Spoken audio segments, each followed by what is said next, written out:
नमस्कार मित्रों, मैं Neeraj Saxena, physics faculty. Last lecture में अपन ने ओम्स लॉ पढ़ा, रेजिस्टेंस के बारे में पढ़ा, 4-5 डेफिनेशन थी। प्रतिरोध, प्रतिरोधकता, चालकत्व, चालकता। प्रतिरोध को 3 शेप में मैं दिखा चुका हूं आपको। एक ओम्स लॉ R बराबर V/I, एक basic formation ml upon n square A टो, और एक R is equal to rho L upon A. Focus इस पे होंगे, अपन न्यूमेरिकल लेने अपने को, है ना। पार्ट वाइज पढ़ रहे हैं अपन, तो पार्ट वाइज ब्रेक में न्यूमेरिकल डालेंगे अपन, तो वो R बराबर रो L अपॉन ए पे फोकस देंगे, और पे भी सब कह के चलेगा। इससे पहले एक छोटी सी बात, जैसे ओम्स लॉ अपन ने पढ़ा था, उससे रिलेटेड बात बता देता हूं, है ना। V is proportional to I, है ना। जब V is proportional to I पढ़ते हैं तो उसमें ओम्स लॉ में ग्राफ भी क्रिएट हो सकते हैं। जैसे आपको ओम्स लॉ के ग्राफ 2 तरह से दिए जा सकते हैं, है ना। ये V और ये I। V is proportional to I, एक स्ट्रेट लाइन आपको ग्राफ मिलेगा, मूल बिंदु से गुजरने वाली सरल रेखा ग्राफ मिलेगा। इस ग्राफ को ऐसे भी बनाया जा सकता है ना, I और V, है ना। क्लियर? वही V is proportional to I। दोनों ग्राफों में कोई फर्क नहीं रहेगा, क्योंकि ग्राफ V वर्सेस I के बीच में है। अब महत्वपूर्ण बात जो है एग्जाम पॉइंट ऑफ व्यू से, है ना, उसको आप समझें। ये मैंने धारिता वाले में भी बताया था आपको, यहां भी बता रहा हूं, है ना। और कहीं ध्यान न रहे तो वहां भी आप थोड़ा सा ध्यान रखिएगा, है ना। क्या बता रहा हूं मैं? जैसे आपसे पूछ ली VI ग्राफ की प्रवणता, है ना। न्यूमेरिकल के क्रम में ही चल रहे हैं अपन, पर अब छोटे छोटे प्रिकॉशन। प्रवणता को m से दर्शाते हैं, tan थीटा से कैलकुलेट करते हैं, और प्रवणता का सीधा सीधा है vertical axis upon horizontal axis, खड़ी अक्ष बटा आड़ी अक्ष। ज्यादा चक्कर में मत पड़ो। V/I is equal to R, यानी सीधा सीधा R is proportional to tan theta. ये सब ग्राफ, ये आपने प्रवणता निकाल के दिखा दी। क्लियर? अब इधर आ जाओ। इसमें अगर प्रवणता निकालें तो m इज इक्वल टू वही tan थीटा, खड़ी अक्ष बटा आड़ी अक्ष, vertical axis upon horizontal axis, इसको ही प्रवणता कहते हैं। ये हुआ 1/R, यानी यहां देखें तो R is proportional to 1/tan theta. इसमें देखें तो दोनों V और I के मध्य के ग्राफ हैं। एक में वर्टिकल एक्सिस V है और इसमें वर्टिकल एक्सिस I है। आपसे इसने पूछा है कि प्रवणता बताइए। ये एकेडमिक वाले और कंपटीशन वाले इस बात पे विशेष ध्यान है, एकेडमिक वालों को भी विशेष ध्यान देना है। मतलब ओम्स लॉ में, ओम्स लॉ तो इतना महत्वपूर्ण नहीं है, लेकिन ये ग्राफ का है तो ग्राफ कहीं से भी, धारिता वाला है कोई से भी, है ना, ये सभी ग्राफों के लिए है। जहां ध्यान आ जाता है बता देता हूं, नहीं आ पाता तो नहीं बता पाते, है ना। धारिता में पता नहीं बताया, नहीं बताया, आप वहां भी समझ लीजिए। वहां अपन ने Q इज प्रोपोर्शनल टू वहां भी V किया है, तो Q is proportional to V किया है तो वहां भी QV का ग्राफ खींचेगा। वो जहां ध्यान रह जाता है वहां, है ना, कोई प्रॉब्लम वाली बात नहीं है। कहीं नहीं रहा तो भी आप समझ लेना। अब ये इसकी प्रवणता आती है प्रतिरोध के बराबर, जबकि वर्टिकल एक्सिस V है, यानी खड़ी अक्ष। यहां वर्टिकल एक्सिस I है तो यहां प्रवणता आती है R is proportional to 1/tan theta के।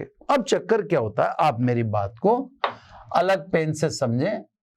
जो अपन न्यूमेरिकल सेगमेंट की बात कर रहे हैं, ये देखो साहब, है ना। मैं अभी बहुत अच्छे से समझाने की कोशिश करूंगा।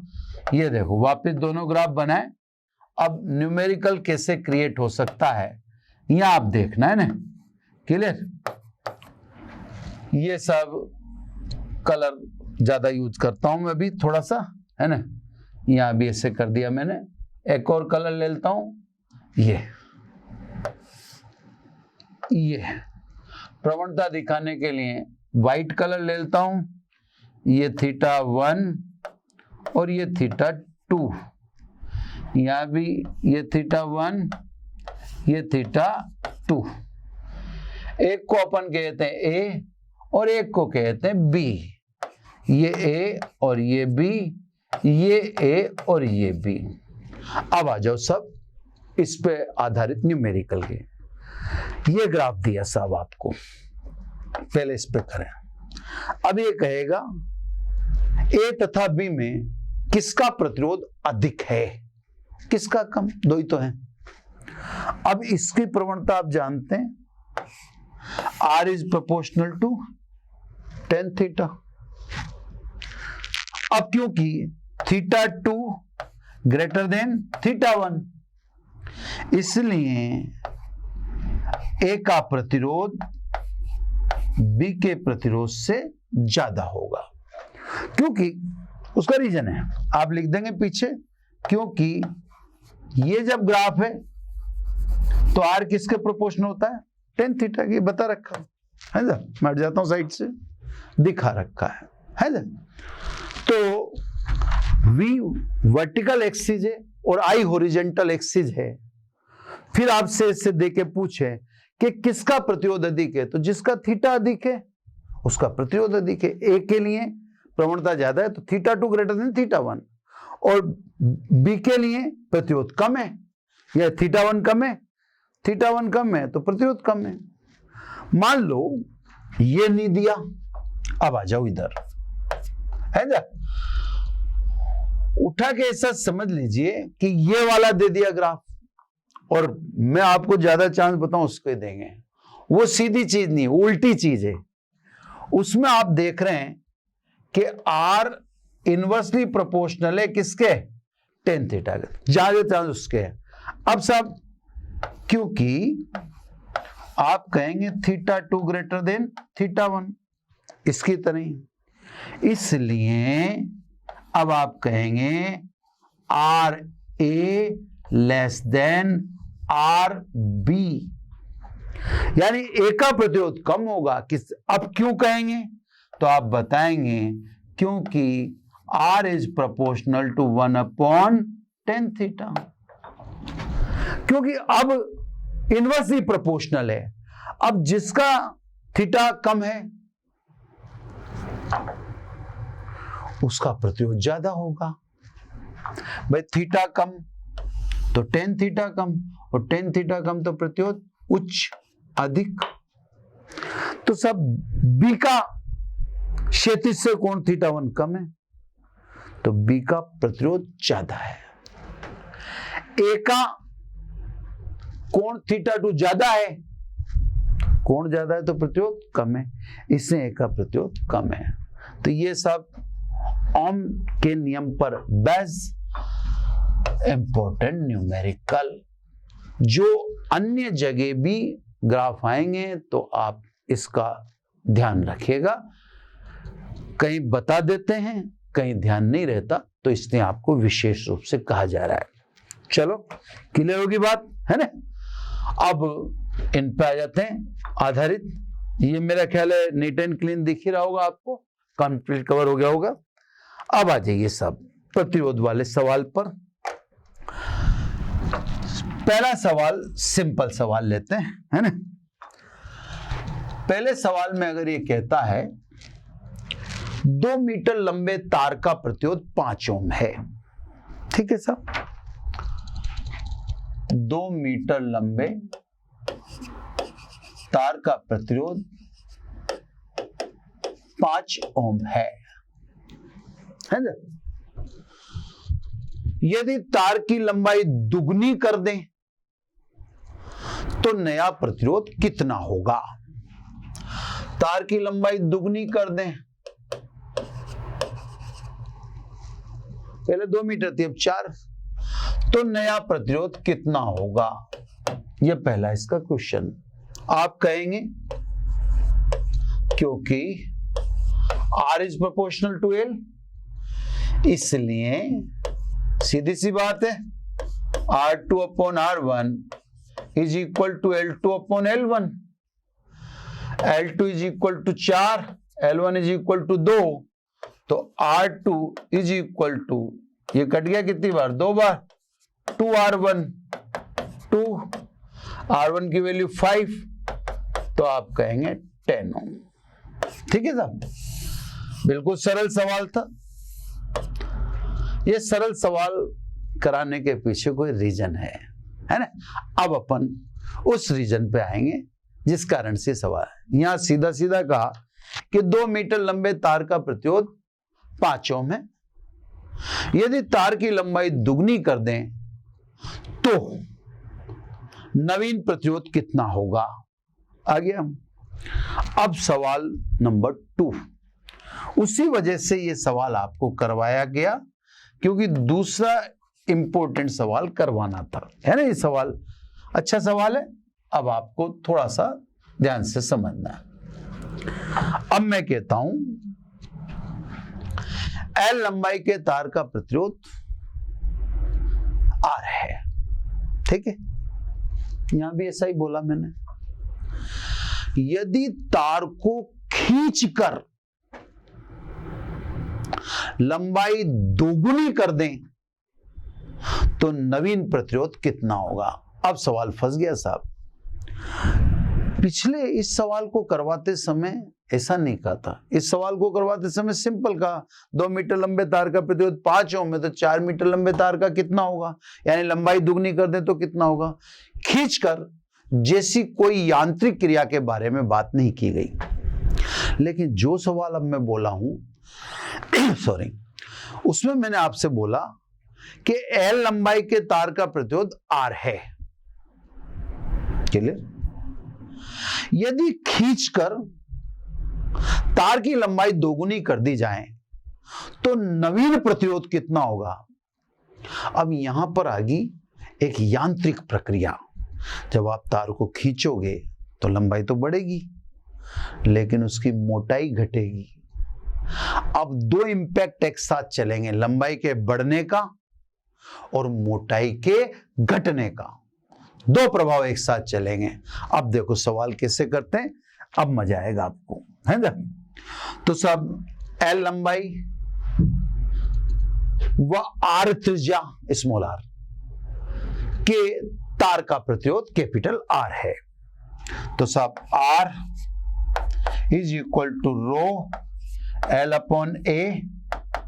रो पदार्थ तो चेंज कर ही नहीं रहे, लंबाई L ही मान रहे, त्रिज्या R, तो एक ही जगह लिख दिया मैंने पाई R स्क्वायर। ये तो क्लियर है। अभी आपको बताया था ना मैं इस पे भी आप या इस पर बेस्ड न्यूमेरिकल कराऊंगा, है ना। तो वही चल रहा है काम, बहुत अच्छे न्यूमेरिकल, मजा आएगा, थोड़ा सा आपको भी चेंज फील होगा। ठीक है, ये तो हो गया इनिशियल। अब लंबाई को आपने दोगुना कर दिया तो नवीन लंबाई तो आपको पता है, खींचकर L की जगह तो अब आप लिख दोगे 2L। अब आपने काट क्षेत्रफल का पता नहीं है, यानी मोटाई का पता नहीं है, तो सब लंबाई तो हो गई 2L। अब नई मोटाई चेंज हो चुकी, तो तार की नई त्रिज्या में मान लेता हूं R1 और नया प्रतिरोध मान लेता हूं R1। तो सब ये नवीन प्रतिरोध जिसका पता लगाना है, पदार्थ चेंज हुआ ही नहीं तो रो की जगह ऐसा कैसा रहेगा। लंबाई कितनी होगी, लंबाई L के बजाय 2L हो चुकी है तो L के बजाय 2L लिख दी। त्रिज्या का आपको पता नहीं है, त्रिज्या को आपने क्या मान लिया R1। क्लियर। अब दोनों का अपन क्या करवा दें, दोनों का कंपैरिजन करवा दें, ठीक है, क्योंकि अपने को तो R1 का पता करना है। तो सब आता है R1 अपॉन R। देख लो यहां से, R1 की वैल्यू रख दो, रो 12 पाई R1 square upon rho L upon पाई R स्क्वायर। जो भी कटता फटता दिख रहा है काटो, है ना। मैं काटने के लिए मेरे को पेन चेंज करना पड़ता है। रो एल पाई, रो एल पाई, क्या बचता है? संख्या में तो बच रहा है 2, ठीक है। R स्क्वायर ऊपर जाएगा, R1 स्क्वायर नीचे आएगा। त्रिज्याओं का अनुपात अपने को पता करना है। पुरानी त्रिज्या R स्क्वायर और नई त्रिज्या R1 स्क्वायर। तो नई त्रिज्या का पता करना है, पूरा इन दोनों के अनुपात का पता करना है। तार को खींचने की प्रक्रिया में आपने तार तोड़ा नहीं है, यानी आयतन अपरिवर्तित रहना चाहिए। आयतन अपरिवर्तित रहना चाहिए तो स्वाभाविक है अंतिम आयतन बराबर होना चाहिए प्रारंभिक आयतन। तो आयतन समांगता से, आयतन समांगता से, है ना, क्लियर। आयतन समांगता से अंतिम आयतन, तार को देखो बेलनाकार माना है अपन ने, तभी तो काट वृत्ताकार है। तो तार बेलन मान चुके हैं क्योंकि काट क्षेत्रफल मैंने वृत्ताकार का लिखा है। तो अंतिम आयतन बेलन का पाई R स्क्वायर L है ना। एक मिनट, क्रम में ही लिख दूं तो पाई R स्क्वायर की जगह R1 स्क्वायर, L की जगह लंबाई कितनी हो चुकी है 12, ये अंतिम आयतन। प्रारंभ आयतन कितना था? पाई R त्रिज्या थी, L लंबाई थी, लिख रखा, ये L लंबाई थी, R त्रिज्या थी। पाई से पाई कटता, सब कुछ कट जाता है। अपने को जो चाहिए R square upon R1 square निकाल लो आप। तो R स्क्वायर भाई पाई कैंसिल, L से L cancel, R square upon R1 square is equal to 2। Value 2 की रखो आप 3 में। तो by equation 3 R1 upon R is equal to 2, ये 2, और इन रेशियो का मान कितना रखो 2। तो सब नवीन प्रतिरोध कितना हो गया? पहले का 4 गुना हो जाएगा। तो सब ये अलग चीज है ना। तो सब अगर तार को खींचकर उसकी लंबाई दोगुनी कर दें तो उसका नया प्रतिरोध पुराने प्रतिरोध का 4 गुना हो जाता है। अब इससे एक अपन डायरेक्ट निर्देश बना देते हैं, इसी को डायरेक्ट एक नियम में ढाल देते हैं। यदि तार को खींचकर लंबाई n गुनी कर दी जाए तो नवीन प्रतिरोध, यहां लिख दो, चलो यहां लिख देते हैं, नवीन प्रतिरोध R1 is equal to n square R। इसको अलग से मैं ब्लॉक बॉक्स बना देता हूं। अब आपसे, जैसे ये तो अपन ने सोल्व किया, इस सॉल्यूशन को आप समझ ही गए। अब आपसे कोई कहे कि तार को खींचकर लंबाई 3 गुनी कर दें, n बराबर 3, तो नवीन प्रतिरोध कितना होगा? 9 गुना हो जाएगा। R1 स्क्वायर n स्क्वायर मतलब 3 का वर्ग, 9 गुना हो जाएगा। आपसे कोई कहते तार को खींचकर लंबाई 4 गुनी कर दें, 4 टाइम्स, तो नवीन प्रतिरोध कितना होगा? n की जगह 4 रख दो, 4 का स्क्वायर 16, तो नवीन प्रतिरोध 16 गुना हो जाएगा। तो साहब ये एक इसका एक फॉर्मूला बना दिया अपन ने देखे गए सॉल्यूशन से। तो देखो दोनों सवाल आपके सामने पड़े हैं। इसमें यही कहा था L लंबाई के तार का प्रतिरोध R है, यानी 5 ओम है। लंबाई दुगनी कर दें तो प्रतिरोध कितना होगा? तो आपका आंसर था 10 ओम, क्योंकि यहां लगेगा R is proportional to L। जबकि ये जो अपन ने सेकंड कराया उसमें खींच कर बोल दिया कि साहब एल लंबाई के तार का प्रतिरोध आर है, सॉरी एल लंबाई है ना, खींच कर दुगना कर दिया लंबाई को, तो लंबाई तो ज्ञात है, अब मोटाई अज्ञात रहेगी, उसको हमने R1 मान लिया, त्रिज्या को, नई त्रिज्या को। लंबाई तो इसने बता दी ना अपने को कि लंबाई तो साहब 2 गुनी 1 हो गई तो 12 लिख दिया, पर त्रिज्या थोड़ी बताई है इसने, फिर अपन ने निकाल लिया। आपके सामने आंसर है। तो सब सवाल में अंतर है, इसलिए आप ध्यान रखना, अगर कोई यांत्रिक प्रक्रिया है तो सवाल अलग टाइप से होगा। चलो सब अगला सवाल है ना। अब अगली बात करें, एल लंबाई के तार का प्रतिरोध आर है, वही सेम सिचुएशन, लंबाई एल है, तार की त्रिज्या आर है स्मॉल, और प्रतिरोध कैपिटल आर है। इनिशियली वही लिख दें, R is equal to rho L upon pi R square, है ना।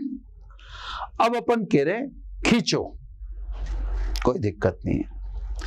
अब लंबाई नहीं दे रहे अपन कह रहे हैं यदि तार को खींचकर मोटाई आधी कर दें, अब त्रिज्या नोन है, त्रिज्या आपने आर की जगह R/2 कर दी, तो अब आप त्रिज्या का हवाला दे रहे हो कि त्रिज्या आधी कर दें, है ना, तो त्रिज्या आधी कर दें, तो पिछले क्वेश्चन में इसमें अंतर आ गया। पिछले क्वेश्चन में आपने ऐसा नहीं कहा था, पिछले क्वेश्चन में आपने लंबाई दुगनी कर दें, अब कह रहे हो आप त्रिज्या आधी कर दें, तो खींच कर जब त्रिज्या आधी करोगे तो लंबाई भी बढ़ेगी, अब वो अननोन है। तो सब नवीन प्रतिरोध हमने मान लिया R1, पदार्थ तो चेंज किया ही नहीं, वही तार है, इसलिए रो तो सेम रहेगा। अब नवीन लंबाई को मैं मान लेता हूं L1, अननोन है। त्रिज्या तो आपने बोल दी, कितनी कर दें, आधी, तो पाई R/2 का स्क्वायर, यानी सीधे 2 दूनी 4 rho L1 upon pi R square. ये जमी गया आपके सामने, देख लो। अब नवीन प्रतिरोध बताओ, तुलना कर लो दोनों की, 2/1 है ना, तुलना कर लेते। R1 लिखो 4 rho L1 upon pi R square, R rho L upon pi R square, ठीक है ना। अब ये अपन ने लिख ली, है ना, पाई आर स्क्वायर से पाई आर स्क्वायर एजिटिज कैंसिल, रो से रो कैंसिल, अब अपने पास बचता 4 L1 अपॉन L। अब आपको अंतिम लंबाई चाहिए और प्रारंभिक लंबाई, इनका अनुपात चाहिए, है ना। वही पुरानी बात कि खींचने की इस प्रक्रिया में आयतन अपरिवर्तित रहना चाहिए, क्योंकि आपने तार तोड़ा थोड़ी है, आयतन अपरिवर्तित रहना चाहिए। तो आयतन समांगता से प्रारंभिक आयतन पाई आर स्क्वायर एल, अंतिम आयतन पाई, त्रिज्या तो आपने R/2 कर दी, R/2 का वर्ग आर स्क्वायर अपॉन 4, लंबाई आपकी आपने दिखा दी L1 जो लिख रखी है, तो सब पाई आर स्क्वायर, तो सब L1 अपॉन L चाहिए, तो L1 अपॉन L, इसका मान कितना है 4 को पुट करो आप, तो बाई 3, 3 से सब R1 अपॉन R, 4 तो ऑलरेडी यही से, L1 अपॉन L का मान भी आपने कितना रखना है 4, ये हो गया साहब आपका 16। तो नवीन प्रतिरोध पुराने प्रतिरोध का या प्रारंभिक प्रतिरोध का 16 गुना हो जाएगा साहब। गजब की बात, गजब की बात। खींचकर there is a mechanical action, यहां पर एक यांत्रिक क्रिया है, यांत्रिक क्रिया तो आपने खींचा, मोटाई आधी हो गई, तो लंबाई भी तो बड़ी होगी। अब आप जानते हैं R directly proportional to L, लंबाई बहुत बड़ी होगी, बहुत ज्यादा, तभी तो प्रतिरोध इतना है। अब हमेशा के लिए इसका एक फॉर्मूला बना देते हैं। अगर तार को खींचने से त्रिज्या n गुनी होती है खींचने से, तो नवीन प्रतिरोध का फॉर्मूला रहेगा 1/n की पावर 4R, है ना, खींचने से। आप भले चाहो तो ऊपर वाले को देख लो, आपने खींचकर त्रिज्या क्या की थी या मोटाई क्या की थी, आधी, तो ये देखो n की जगह मैंने आधा रख दिया, ये 2 ऊपर चला जाएगा, 2 की घात 4 का मतलब 16। अब आप कह सकते हो बीच कर, अभी तक तो खींच के बोल रहे थे, आप ये कह सकते हो कि तार को बीच कर उसकी मोटाई दुगनी कर दें, तो फिर प्रतिरोध n बराबर 2 आ जाएगा, फिर प्रतिरोध 16, एक R/16 रह जाएगा। तो सब खींचना भींचना दोनों इसमें है। तो सब समझिए खींचने बीचने की प्रक्रिया में डिफरेंस है। अब सब इसी रिदम का एक और सवाल, रिदम लेते जाओ, सवाल रिपीट नहीं होंगे, सवाल नए नए आए ना।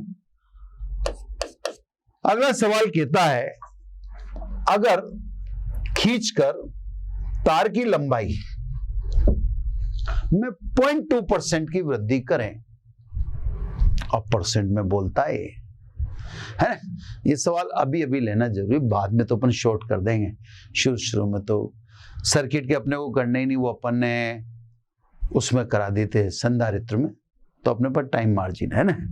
अब ये कहता है कि खींचकर लंबाई में 0.2% की वृद्धि कर दी, तो प्रतिरोध में प्रतिशत वृद्धि बताओ। ये भी शानदार चीज, कंपटीशन वाले बच्चों के लिए, एकेडमिक में शायद नहीं पूछेंगे ना, पर कंपटीशन। अब वही इनिशियल तो वही रखो, R = रो L/πr²। अब आ जाओ, अब इसने कहा कि लंबाई में आपने 0.2% की वृद्धि की, ठीक है साहब, लंबाई में 0.2% की वृद्धि की, तो फाइनल लंबाई कितनी हुई देखा, L1, L तो आपने मान ही रखी है, इसमें 0.2% की वृद्धि कर दी, तो नई लंबाई कितनी होगी, L प्लस 0.2% ऑफ L, यानी L 0.2% का मतलब 0.2/100, तो कितना हो गया ये 0.002 L, है ना। परसेंट को अपन ने भाई बटा 100 करना है, तो मैंने 0.2/100 कर दिया था। तो सब नवीन लंबाई जो है वो कितनी लिखेंगे आप, इतनी लिखेंगे। तो सब अभी भी लंबाई तो नॉन है। अब वो कहने का स्टाइल था कि तार की लंबाई में 0.2% की वृद्धि कर दें, तो 0.2% की वृद्धि कर दे तो फाइनल लंबाई कितनी होगी, ये दिखती, कोई फर्क पड़ा ही नहीं उससे ना। अब इसमें नवीन त्रिज्या पता नहीं, जिसको अपन R1 मान लेते हैं, और नवीन प्रतिरोध को R1 लिख देते हैं, R1 रो, L की जगह तो अपन लिख दें 1.002 L, नवीन त्रिज्या अपन लिख दें, ये लिख दें, लिखनी पड़ेगी वो तो अननोन है। समझ में आएगी बात, तुलना करो, R1/R है ना, रो 1.002 L अपॉन πr1² अपॉन, इसका भाग दो, रो L अपॉन πr², रो कट जाता है, आपका L कट जाता है, आप सब पाई कट जाता है। अब देखो जो बचता है वो लिख देता हूं मैं, 1.002, इधर R² ऊपर चला जाता है और R1² नीचे रह जाता है, ये बचा, ठीक है। आयतन समांगता लगाएंगे इससे अपन, पहले 2 बार अपन देख ही चुके हैं, तो आयतन समांगता से अंतिम आयतन और प्रारंभिक आयतन, तो प्रारंभिक आयतन तो अपन लिख दें πr²L, अंतिम आयतन पाई R1 स्क्वायर, क्योंकि नवीन त्रिज्या अपने द्वारा R1 मानी गई है। लंबाई 1.002L, L से L कट गया, पाई से पाई कट गया, आपको चाहिए R स्क्वायर और R1 स्क्वायर, निकालो। R square upon R1 square, ये रेशियो आया साहब 1.002। किस में वैल्यू पुट कर दें? इक्वेशन 3 में वैल्यू पुट कर दो, ठीक है। तो करते हैं सब, R1 upon R is equal to 1.002, और अगेन आपको इसका मान भी क्या लिखना है? 1.002 ही लिखना है। तो इसका मतलब क्या लिख दें? 1.002 का स्क्वायर, ठीक है। अब यहां पर हमारा जवाब नहीं आया। हमारा क्वेश्चन था प्रतिरोध में प्रतिशत वृद्धि बताओ। तो सब प्रतिरोध में प्रतिशत वृद्धि बताने जा रहा हूं। पहले इसको जमा लो, इसको इससे लिख ले 1 + 0.002 का स्क्वायर, है ना। द्विपद प्रमेय लगा देता हूं पहले में, फिर अपन प्रश्न का जवाब 2 मिनट में दे देंगे, है ना। तो द्विपद प्रमेय से, द्विपद प्रमेय या बाइनोमियल थ्योरम, जैसा भी आप कहें, द्विपद प्रमेय। द्विपद प्रमेय आपने 11th में पढ़ रखे होगी। 1 + x की घात n बराबर 1 + nx, अग्रपद को नगण्य मानते हुए, है ना। क्योंकि x की जगह कौन है? 0.002, मच लेस देन 1। लगाओ सब, R1 upon R is equal to 1 n घात का नाम है n, 2, है ना, इनटू, है ना, 1 + x की घात n, तो n की जगह 2 है। x की जगह कौन है? 0.002, अग्रपदों को नगण्य मानते हुए, ठीक है। अब आ जाओ, अतः प्रतिरोध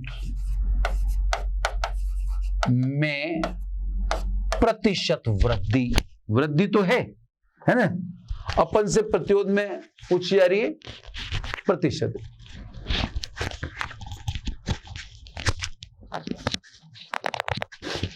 ठीक है ना। प्रतिरोध में प्रतिशत वृद्धि, ठीक है। अब ये बच्चों आपको पता पड़ना चाहिए, R1 अपॉन R -1, और इधर 1 + 0.004 -1, दोनों तरफ से मैंने -1 लेस किया, इधर से भी और उधर से भी, है ना। क्योंकि अभी आपके सामने आ जाएगा, ये हुआ R1 -R अपॉन R, और ये हुआ 0.004, है ना। मैं आंसर यही बताना चाहता था, अगले पेज में जाएगा, है ना। देखो, अंतिम प्रतिरोध कौन है? R1। प्रारंभिक प्रतिरोध कौन था? R। ये प्रारंभिक और ये अंतिम, तो वृद्धि कितनी हुई? R1 अपॉन R, दिख रही है आपको? R1 अपॉन R बटा प्रारंभिक। मैंने आपको पहले भी, जहां भी मौका मिला मुझे, मैंने आपको समझाने की कोशिश की है कि प्रतिशत जब पूछ ले तो प्रतिशत पूछते समय फिर आपको विशेष रूप से ध्यान रखना होगा, है ना। विशेष रूप से ध्यान रखना होगा का मतलब, आप उस समय ध्यान रखें वृद्धि बटा मूल। तो देखो, ऊपर आ रहा R1 -R, अंतिम प्रतिरोध R1, प्रारंभिक R, ठीक है। तो ये तो वृद्धि, ये बटा मूल, तो वृद्धि बटा मूल, अब इंटू 100 और कर दो। तो ये इंटू 100 करने के लिए मुझे नेक्स्ट पेज पे जाना पड़ेगा, है ना। तो सब R1 -R upon R into 100, ये प्रतिशत वृद्धि, और इधर भी 100 का मल्टीप्लाई करना पड़ेगा, यानी 0.004 इंटू 100, ये तो हो गया साहब आपका क्वेश्चन, प्रतिरोध में प्रतिशत वृद्धि बताओ, और ये हो गया आपका आंसर। कितनी वृद्धि हुई? 0.4% की वृद्धि हुई है ना। तो मेरे कहने का मतलब ये है कि प्रतिरोध में प्रतिशत वृद्धि पूछ ले तो फिर आप सतर्क रहिएगा। सवाल तो इसी जैसा है जैसे अपन ने पहले लिया, ये वाला जो लंबाई में वृद्धि वाला ये वाला जो फर्स्ट लिया था, सवाल तो इसी टाइप का है ना।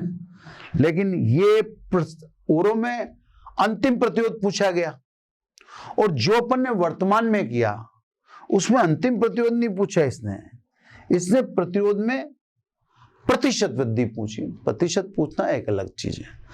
नेक्स्ट क्वेश्चन अपन लेते हैं, है ना। क्वेश्चन बहुत अच्छे हैं, अब जो पल्ले पड़ जाए वो लेते जाओ, है ना। अगला क्वेश्चन भी अच्छा क्वेश्चन है। समान लंबाई, ठीक है, लेंथ सेम ले लेंगे। समान पदार्थ, समान लंबाई समान पदार्थ, तो रो भी सेम है, एल भी सेम है, के दो बेलन हैं जिनमें से एक बेलन जो है वो 1 मिमी व्यास का ठोस बेलन है। ठीक है सब, ठोस बेलन का व्यास इसने दे दिया 1 मिमी। लिखते जाते हैं अपन, है ना, नहीं तो फिर भूल जाएंगे अपन। अच्छा सवाल होगा ये भी क्वेश्चन, ठीक है। ठोस बेलन की त्रिज्या, व्यास की आदि कर दें। व्यास इसने बोला 1 मिमी, तो त्रिज्या कितनी होगी? 1/2 मिमी। मिमी में ही रहने देते हैं, फिर आगे देखते हैं। दो बेलन में से दोनों की लंबाई सेम है, पदार्थ सेम है, एल व रो सेम है, ठीक है। अब ये कहता है दूसरा बेलन खोखला है जिसका बाह्य व आंतरिक व्यास 2 मिमी तथा 1 मिमी है। अब ये तो फर्स्ट बेलन की बात होगी, है ना, इसको बॉक्स में डाल देते हैं। सेकंड बेलन खोखला है, होलो, उसकी बाह्य व्यास 2 मिमी, व्यास का आधा त्रिज्या, और आंतरिक व्यास 1 मिमी, उसका आधा त्रिज्या। तो ये बेलन ए हो गया और ये बेलन बी हो गया। ऐसा कर लेते हैं अपन, एक ठोस बेलन है, एक खोखला बेलन है, ठीक है साहब। अब ये क्या पूछता है, इसके प्रश्न की तरफ जाते हैं अपन। ये कहता है बेलनों के प्रतिरोध की तुलना कीजिए, यानी ये कह रहा है आर खोखला बटा आर ठोस, है ना। खोखला और ठोस के बारे में बताइए, उनका रेशो बताइए। चलो सब, ये भी एक थोड़ा सा यूं कह दें इसको अच्छा सवाल है, इसमें भी ज्ञान छुपा है ना, कमी नहीं है ज्ञान की, ठीक है। देखो सब, अब क्योंकि एल व रो ये तो स्थिर है, नियत है, ठीक है। एल व रो नियत है, तो इसलिए are directly proportional to 1/a, यानी R directly proportional to pi R square, यानी R directly proportional to 1/, pi भी तो कांस्टेंट ही है, तो वो इतना लंबा इसने लिखा है ताकि आपको बात समझ में आए। एल व रो नियत है, are proportional to 1/a, A का मतलब pi R square, pi itself नियत है, तो R directly proportional to 1/r square. अतः आर खोखला बटा आर ठोस, दो बेलन है ना, ए बी भी लिख सकते हैं अपन, है ना। अब यहां पर त्रिज्या उल्टी आएंगी, तो ये तो आ गई आर ठोस की व्युत्क्रमानुपाती है ना साहब, है ना, व्युत्क्रमानुपात, तो इसका नीचे वाले का ऊपर। अब यहां समझो आप, जो इस सवाल का मैसेज था वो यही था अब बात को समझें। खोखला तो सब प्रतिरोध पदार्थ का गुण है। अब जो बेलन खोखला रह गया उसकी बाह्य त्रिज्या थोड़ी ले सकते हो। अगर केवल बाह्य त्रिज्या ही आप लेते हो तो इसका मतलब आप उस बेलन को भी ठोस ही मान रहे हो, मध्य में पदार्थ ही मान रहे हो। नहीं, उसमें केवल पदार्थ का काट क्षेत्रफल शो करना पड़ेगा आपको। आप उसमें पदार्थ का काट क्षेत्रफल शो करो। समझ गए मेरी बात को? पदार्थ का काट क्षेत्रफल शो करोगे तो पाई आर स्क्वायर बाहर के लिए माइनस पाई आर स्क्वायर अंदर के लिए। यानी मैं इधर बताता हूं आपको कि जिससे एरिया अपन लेंगे खोखले का, है ना, एरिया खोखला, तो इसमें होगा पाई आर स्क्वायर बाह्य माइनस पाई आर स्क्वायर आंतरिक। तो मैंने बाह्य काट क्षेत्रफल में से आंतरिक घटा दिया, जिसमें ये तो टोटल और उसमें से हवा घटा दी। आंतरिक की जो मैं ले रहा हूं काट क्षेत्रफल वो हवा का ही तो ले रहा हूं, तो आंतरिक का काट क्षेत्रफल मैंने घटा दिया। केवल मैंने किसका रहने दिया? बाह्य, यही कह दो आर बाह्य लेता हूं तो पूरा बेलन, है ना। अब उसमें से मैंने आर आंतरिक, तो आंतरिक क्या घटाया? आंतरिक वायु घटा दी, तो पदार्थ रह गया। इसलिए यहां पर जो आएगा वो आएगा आर स्क्वायर बाह्य माइनस आर स्क्वायर आंतरिक।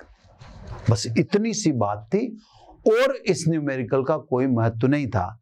यह न्यूमेरिकल ये क्लियर करने के लिए तत्पर था कि सब आप ये ध्यान रखें कि पदार्थ की मोटाई लें, इसलिए आंतरिक को आपको घटाना पड़ेगा। यानी आर खोखला होलो अपॉन आर ठोस इज इक्वल टू, ठोस की त्रिज्या मिमी में रख दें क्योंकि अपॉन में मिमी है, ऊपर भी मिमी है, ये 1/2 का स्क्वायर, और अंदर देखें तो 1 का स्क्वायर माइनस 1/2 का स्क्वायर, ये 1/4 और ये 1 माइनस 1/4 यानी 1/4, 1 माइनस 1/4 यानी 3/4। फाइनल आंसर आर खोखला बटा आर ठोस इज इक्वल टू 4 से 4 कट गया, 1/3 रह गए, है ना। ये 4 को खा जाएगा, 1/3 जाएगा। तो ये भी सब सवाल में एक वेरिएशन था, है ना। सवाल के डिफरेंट तरीके हैं, उनमें डिफरेंट वे हैं, है ना। एक छोटी सी बात और मैं समझाना चाहूंगा, ये भी एक छोटी सी बात काम की बात है ना। अब मैंने कहा ना काम की बातें तो बहुत सारी होंगी, तो उसको छोटे छोटे पदों में भी ले लेंगे। एक छोटी सी बात में ये कहता है कि सब दो, या यूं कह दें 1.2 इंटू 1.2 इंटू 1.5, छोटा सा सवाल है, कोई ज्यादा लंबा चौड़ा नहीं रहा। ये किसी चालक का विन्यास है, 1.2 centimetre into 1.2 centimetre into 1.5 centimetre, ये विन्यास बता रहा है। अब ये कह रहा है इसके वर्गाकार सिरों के मध्य आपको प्रतिरोध कैलकुलेट करना है। इसमें आपको ये रो का मान दे रहा है 9.7 इंटू 10⁻⁸। छोटा सा सवाल है, ज्यादा मैं भी इसमें कैलकुलेट नहीं करूंगा, है ना। सवाल का एक तरीका ये भी, लास्ट सवाल ले लेते हैं। इसमें ये कहता है विन्यास है 1.2 centimetre into 1 centimetre into 1.5 centimetre, ये विन्यास है। अब आपको समझना जो भी है वो अभी मैं समझा दूंगा। रो इज इक्वल टू, इसने बोल दिया 9.7 इंटू 10⁻⁸ ओम इंटू मीटर। अब ये कह रहा है कि वर्गाकार सिरों के मध्य प्रतिरोध का मान बताओ। इसका मैसेज भी बताऊंगा, बहुत प्यारा मैसेज है ना। मैंने कहा ना कोई न्यूमेरिकल रिपीटेड नहीं होगा इसका। वर्गाकार सिरों के मध्य, तो इसका मतलब ये जिस चालक की बात कर रहा है वो चालक ऐसा होगा। अब क्यों होगा, अभी आपके सामने बात आ जाएगी, है जब देखो सब, मैं पेन चेंज करूंगा, सवाल तो छोटा सा है सब। ये देखो 1.2 एक तो मिटाने में, पेन लेने में, इनमें थोड़ा सा टाइम कंज्यूम होता है यार। ये 1.2 सेंटीमीटर वर्गाकार सिरे है ना, तो ये भी क्या होना चाहिए, वर्गाकार सिरों के बीच पूछा, तो फिर एल कितनी होनी चाहिए, इसका मतलब एल इसकी 1.5 सेंटीमीटर। तो इसके जैसे इसने तार यहां लगा रखा है और यहां लगा रखा है, दो जगह तार है, तो ये वर्गाकार सिरों के मध्य पूछ रहा है ना। फिर मैं इसका एंड में अर्थ भी समझाऊंगा कि दूसरी चीज भी हो सकती थी।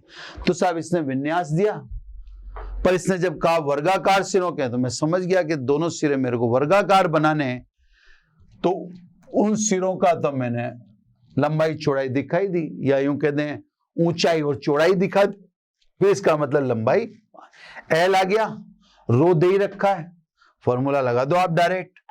तो सब प्रतिरोध R बराबर रो एल अपॉन ए, है ना।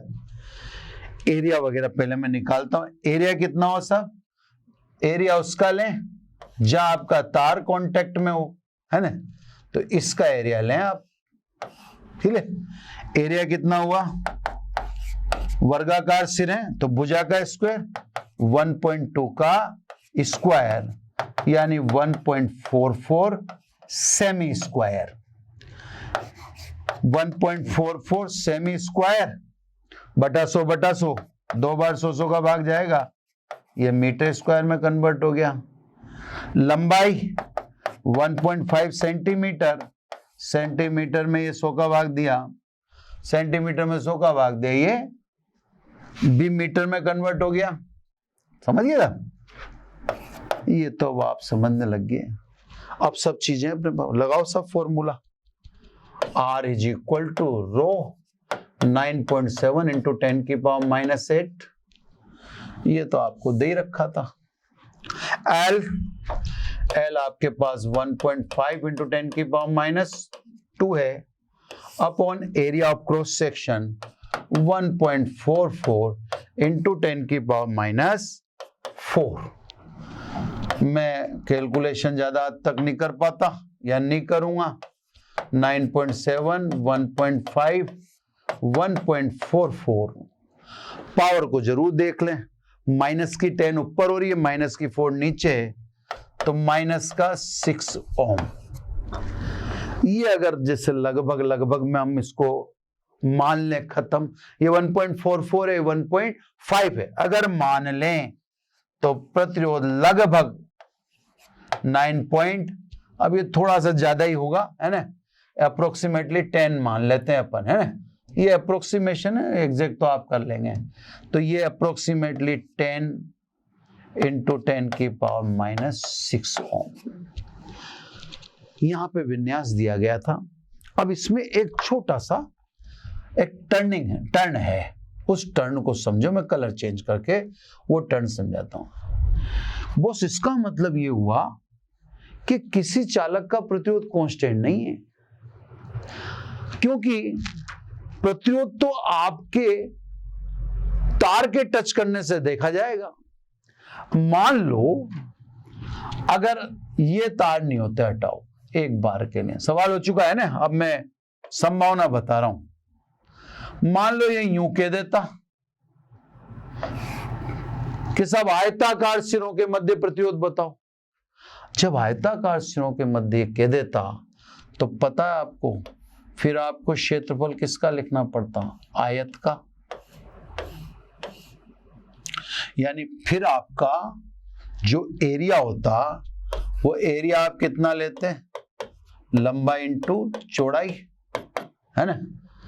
15-12 ये कितना हो, 15-12 130, यानी जो भी होता है, और वो तो आप देख लेना ना।